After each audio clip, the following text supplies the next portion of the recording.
મારી માએ મૃત્યુ સમયે તેની ઈચ્છા કહી કે તારા ભાઈ સાથે લગ્ન કરી લે. હું ન માની કે કોઈ વ્યક્તિ ભાઈ સાથે કેવી રીતે લગ્ન કરે, પણ તે રાત્રે મારા પગ નીચેથી જમીન સરકી ગઈ જ્યારે મા રાત્રે સપનામાં આવી અને કહેવા લાગી, સાંજના 6 વાગ્યા હતા. હું મારા ચહેરા પર સ્મિત સાથે ઘરમાં પ્રવેશી. જ્યારે પણ હું યુનિવર્સિટીમાંથી ઘરે આવતી ત્યારે મારી મા મને ગરમા ગરમ ચા બનાવીને આપતી. પણ આજે મને એ જોઈને નવાઈ લાગી કે મા ઘરમાં ક્યાંય દેખાતી ન હતી. અચાનક મને ટેરેસમાંથી બૂમનો અવાજ સંભળાયો. હું ટેરેસ પર દોડી ગઈ. હવામાન તોફાની બની રહ્યું હતું. છત પર અંધારું હતું. ત્યારે મારી નજર મારી મા પર પડી, જે બેભાન અવસ્થામાં જમીન પર પડી હતી અને મારો ભાઈ તેની બાજુમાં ઊભો હતો. તેની આંખોમાં ગુસ્સો સ્પષ્ટ દેખાતો હતો. મેં જોયું કે ભાઈ બહુ ગુસ્સામાં હતા. તેને મારી સામે જોયું અને કહ્યું, તારી માનું ધ્યાન રાખ. મને આ મહિલાને માં કહેતા પર શરમ આવે છે. મને આશ્ચર્ય થયું કે આ શું થયું. હું ખૂબ જ પરેશાન થઈ ગઈ અને મારી આંખોમાંથી આંસુ આવવા લાગ્યા. પછી મેં મારી માનું માથું ઊંચું કર્યું અને જોયું કે તેના માથેથી લોહી વહી રહ્યું છે. મેં મોહલ્લાના લોકોને ભેગા કર્યા. તેમને તમામ વિશે વાત કરી. એ લોકો આવ્યા. તે લોકો માને જાણતા હતા, કારણ કે પિતાનું 5 વર્ષ પહેલાં અવસાન થયું હતું અને તેના કારણે લોકો માતાને વિધવા સમજીને તેમને ખૂબ માન સન્માન આપતા હતા. આજે જ્યારે માં બેભાન થઈ ગઈ તો ત્યારે આજુબાજુના તમામ લોકો ચિંતિત થઈ ગયા હતા. તેને મા માટે એમ્બ્યુલન્સ બોલાવી અને પછી એમ્બ્યુલન્સમાં બેસીને હું માને હોસ્પિટલ લઈ ગઈ. રસ્તામાં માની આંખ ખુલી. તે વાત કરવા માંગતી હતી, પરંતુ તે મારી સાથે વાત કરી શકતી ન હતી. અને 10 મિનિટ પછી અમે હોસ્પિટલ પહોંચ્યા. હોસ્પિટલના પલંગ પર સૂતી વખતે મારી મા એ મને એક જ વાત કહી, દીકરી, તારા ભાઈ સમીર સાથે લગ્ન કરી લેજે. આ સાંભળીને હું ચોંકી ગઈ હતી. મને એમ લાગ્યું કે કદાચ મારી માએ હોશમાં આવ્યા વિના આ કહ્યું છે, કારણ કે મૃત્યુ આવવાનું હોય તે વ્યક્તિના શબ્દો પર વિશ્વાસ કરી શકાતો નથી. આવા સમયે તે ઘણીવાર હોશમાં નથી હોતા. પણ મને ખબર ન હતી કે માએ આવું કેમ કહ્યું હતું, અને મને એ પણ ખબર ન હતી કે મા એ એક વસિયત પર લખેલી હતી, જેમાં એવું કહેવામાં આવ્યું છે કે હું સમીર સાથે લગ્ન કરું. સમીર અને હું એક જ ઘરમાં મોટા થયા છીએ. જ્યારે પણ હું તેને જોતી ત્યારે તે મારી સાથે ખૂબ જ પ્રેમથી વર્તન કરતો અને કહેતો કે તું મારી વહાલી બેન છે. માએ અને પિતાએ હંમેશા અમને ખૂબ પ્રેમ આપ્યો હતો, પરંતુ પપ્પા સમીરને સર આંખો પર રાખતા હતા, જેના કારણે સમીર ખૂબ જ લાડકો બની ગયો હતો. પણ આજે જે થયું તે કેમ થયું? સમીરે માને કેમ અપમાનિત કરી? અને શું થયું કે મમ્મી મને સમીર સાથે લગ્ન કરવાનું કહે છે? મારું અસ્તિત્વ ધ્રુજી રહ્યું હતું. જે થયું તેની પાછળ શું હતું તે હું સમજી શકતી ન હતી.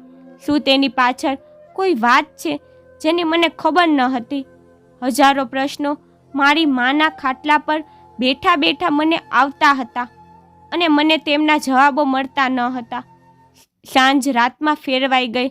હોસ્પિટલમાં માનું મૃત્યુ થયું.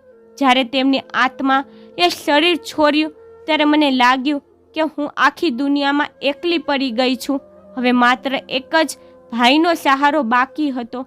માનું અવસાન થયા પછી હોસ્પિટલવાળાઓએ અમને રજા આપી. હું માની મૃતદેહ શરીર લઈને ઘરે પહોંચી. મારો ભાઈ ઘરે ન હતો, કદાચ એટલા માટે કે બધાને ખબર પડી ગઈ હતી કે સમીરે જ તેની માની હત્યા કરી છે. એને જ માને ધક્કો માર્યો હતો.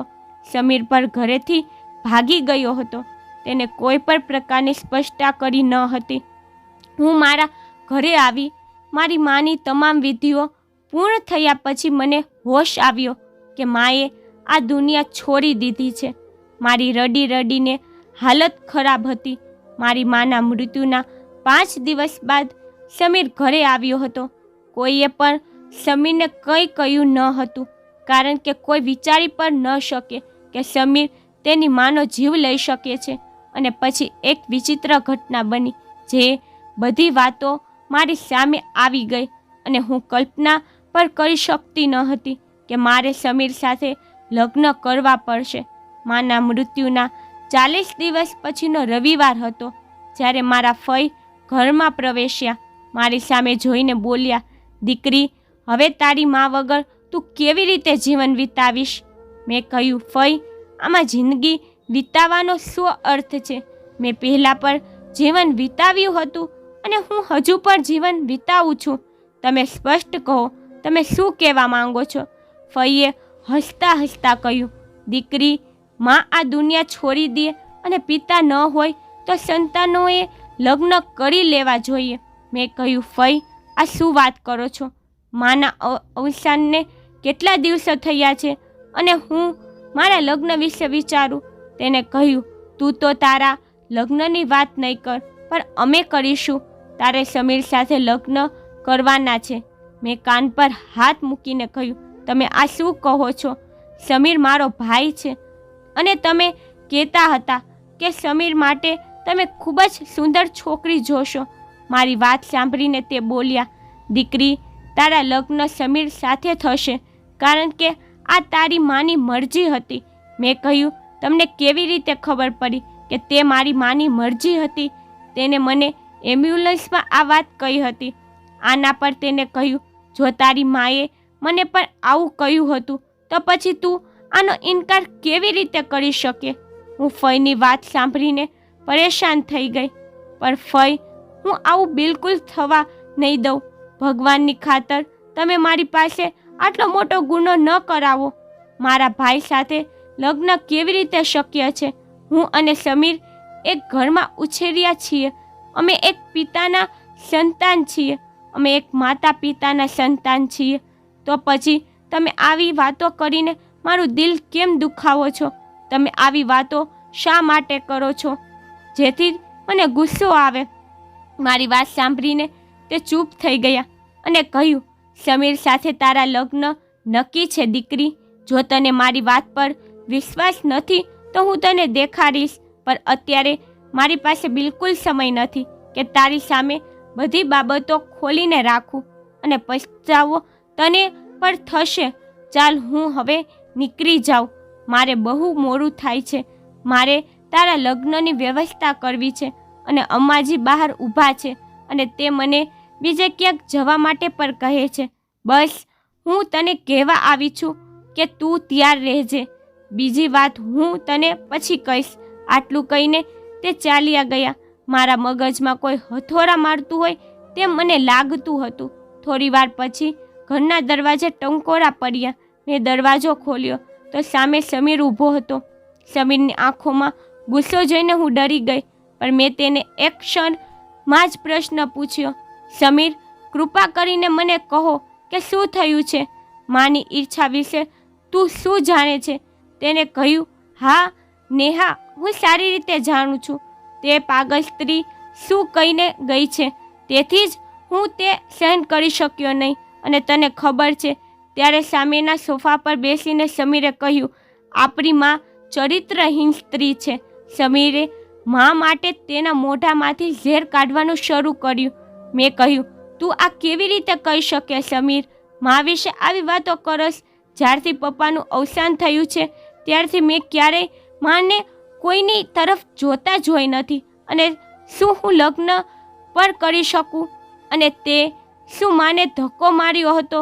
આ સાચું હતું. હું માની પર શક્તિ ન હતી. મને થયું કે મને ગલત ફહેમી થઈ છે. તું માને કેવી રીતે ધક્કો મારી શકે?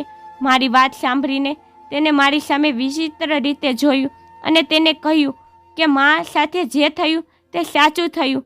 તે તેની જ લાયક હતી. તેના માટે આવું કરવું મારી મજબૂરી હતી. હું મારી જગ્યાએથી ઊભી થઈ અને સમીર પર બૂમો પાડવા લાગી. તું આ શું બોલે છે સમીર? શું તું તારી માનો જીવ લઈ શકે છે? તો પછી મને પણ તારાથી ખતરો છે. તું પાગલ તો નથી ને? મારી વાત સાંભળીને સમીરે આંખો નીચી કરીને કહ્યું, એવું નથી કે ન તો હું પાગલ છું, ન તો હું દીવાનો છું, પણ એક અઠવાડિયાથી હું જોઈ રહ્યો હતો કે મારી માં રોજ તૈયાર થઈને ટેરેસ પર જતી હતી.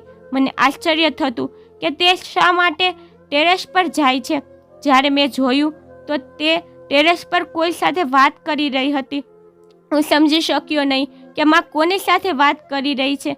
એક દિવસ રાતનો સમય હતો, યાદ છે, જ્યારે મેં તને કહ્યું હતું કે મારે પરીક્ષાની તૈયારી કરવાની છે, તેથી હું મોડી રાત સુધી જાગીશ, તેથી તું મારા માટે ચા બનાવી દે.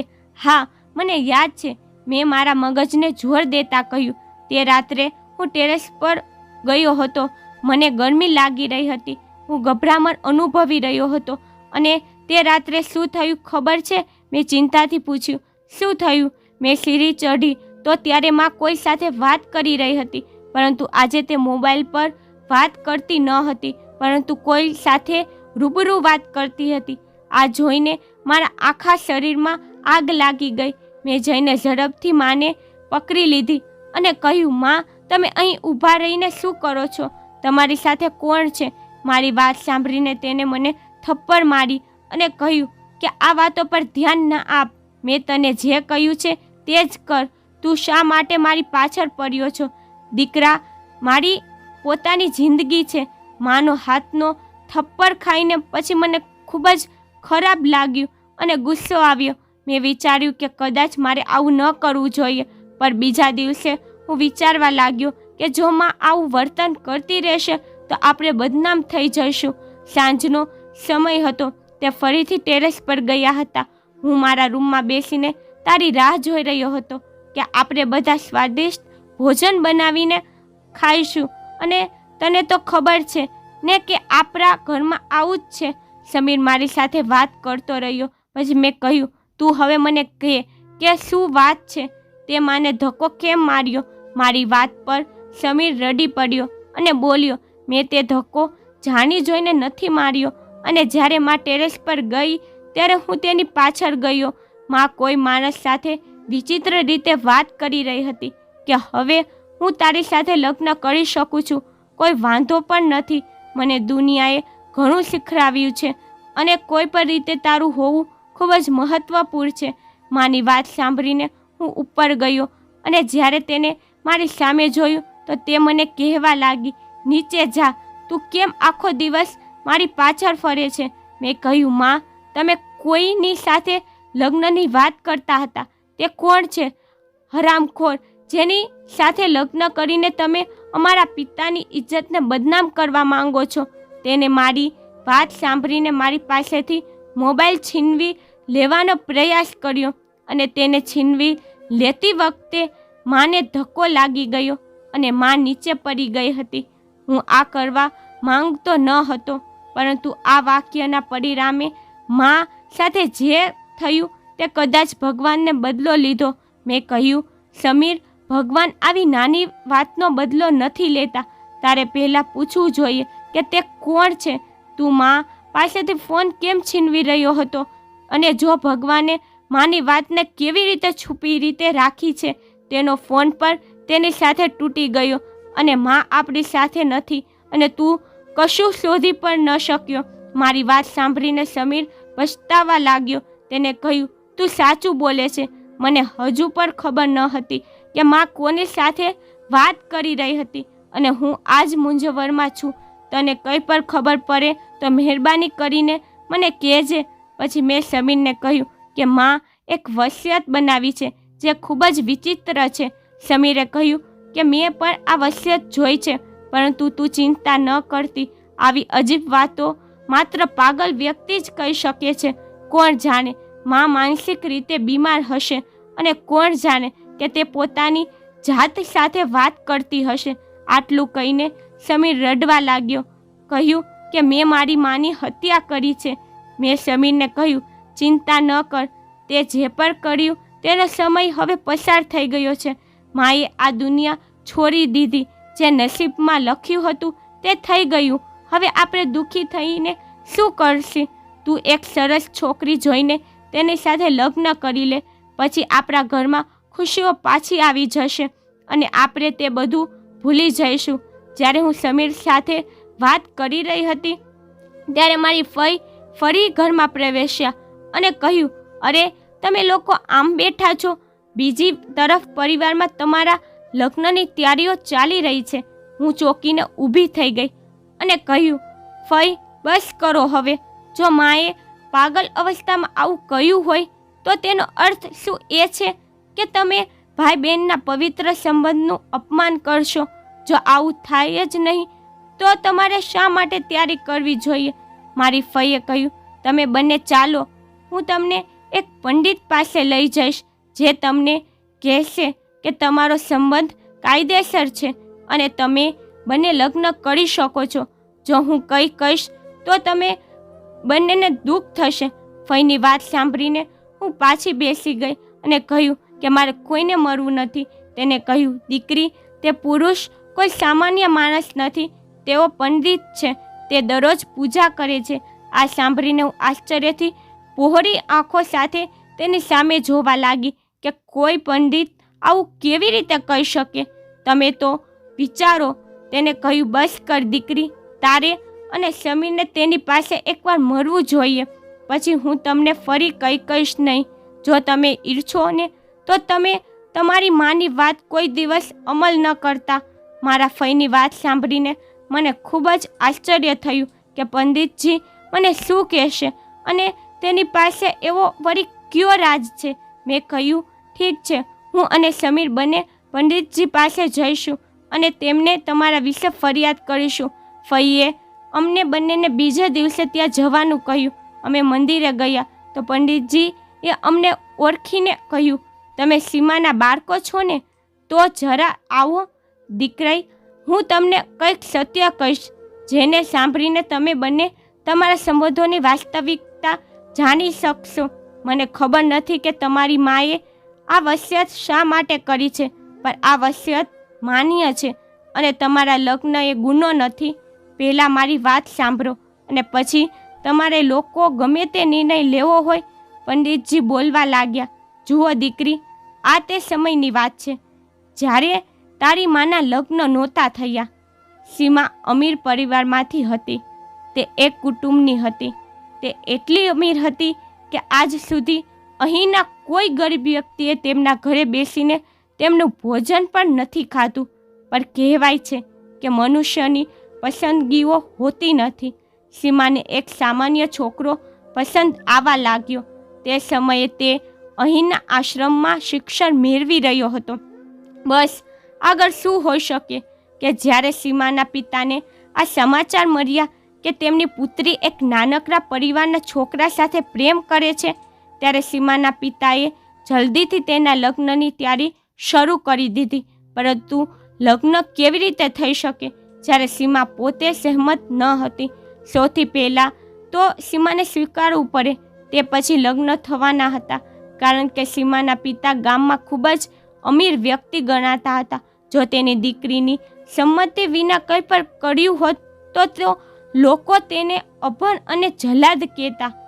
એક દિવસ જ્યારે તે તેની દીકરી માટે એક છોકરો પસંદ કરીને તેના ઘરે પાછા આવ્યા ત્યારે તેને ખબર પડી કે તેની દીકરી ઘર છોડીને ચાલી ગઈ છે અને તે આશ્રમના તે છોકરા સાથેથી ઘરેથી ભાગી ગઈ છે જેને તે પ્રેમ કરતી હતી. અને પછી તે જ પ્રેમે તેના સન્માનને કલંકિત કર્યું હતું.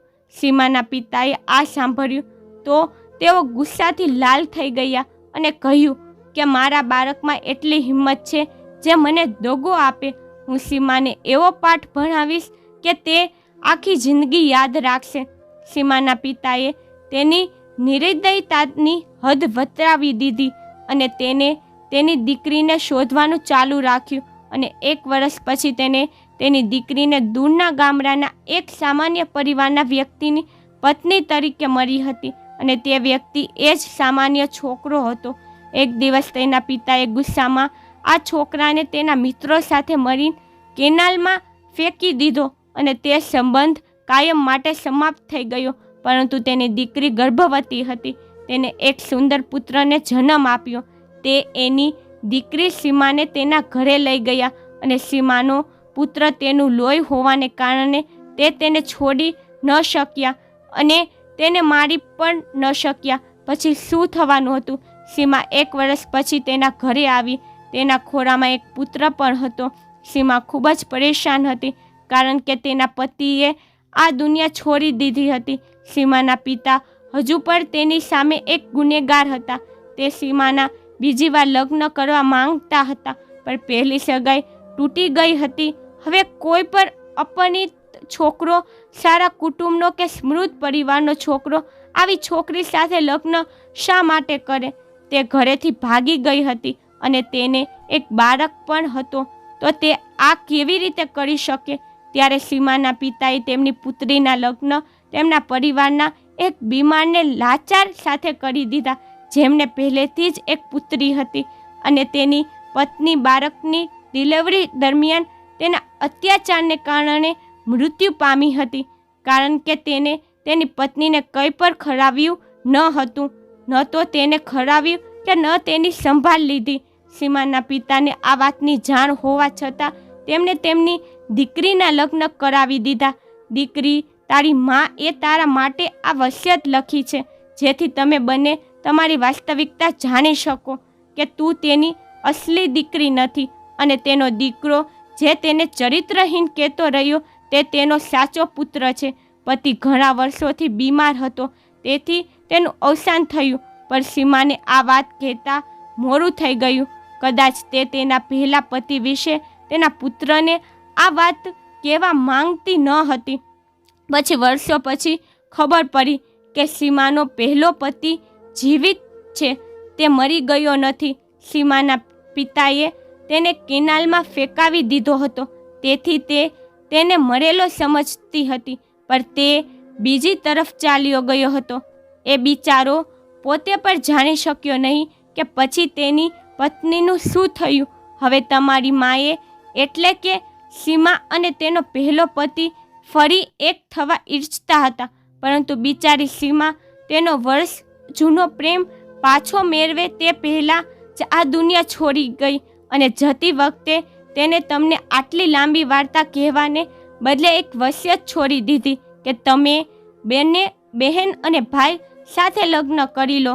કદાચ આટલું જ તે ટૂંકા સમયમાં કહી શકી હતી, પરંતુ તેને જે કહ્યું તેનો હેતુ આ હતો: તમે તમારી માને માફ કરો અને તમે ઈચ્છો તેમ તમારું જીવન જીવો. પંડિતજીની વાત સાંભળીને મને નવાઈ લાગી.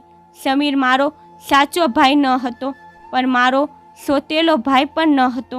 સમીરના પિતા અલગ અને માતા પણ અલગ હતી અને તે તેનો પુત્ર હતો. મારી માતા પણ અલગ હતી, મારા પિતા પણ અલગ હતા. અમારા માતા પિતા માત્ર એમ જ પતિ પત્ની હતા અને તે અમારા સાચા માતા પિતા ન હતા. અને સમીરની માં ન તો મારી માં હતી કે તેના પિતા ન તો મારા પિતા. અમને આ વાતની જાણ થતાં જ અમે બંને ચોંકી ગયા, પરંતુ હજુ પણ અમે બંને એકબીજા સાથે લગ્ન કરવા માંગતા ન હતા અને અમે બંને હજુ પણ એકબીજાને બહેન અને ભાઈ તરીકે માનીએ છીએ. તેથી તમને શું લાગે છે કે હવે અમારે શું કરવું જોઈએ? શું મારે સમીર સાથે લગ્ન કરવા જોઈએ? અને આવી સ્થિતિમાં માની ઈચ્છાનું શું થશે તે કોમેન્ટ કરીને જરૂરથી કહેજો. અને જો માની ઈચ્છા છોડી દેવામાં આવે તો તે ગુનો છે. મિત્રો, તમને મારી સ્ટોરી કેવી લાગી કોમેન્ટમાં જરૂરથી કહેજો. જો તમે મારી ચેનલ પર નવા છો તો કૃપા કરી મારી ચેનલને સબસ્ક્રાઈબ કરી નાખજો અને વિડીયોને લાઈક શેર કરતા આવજો.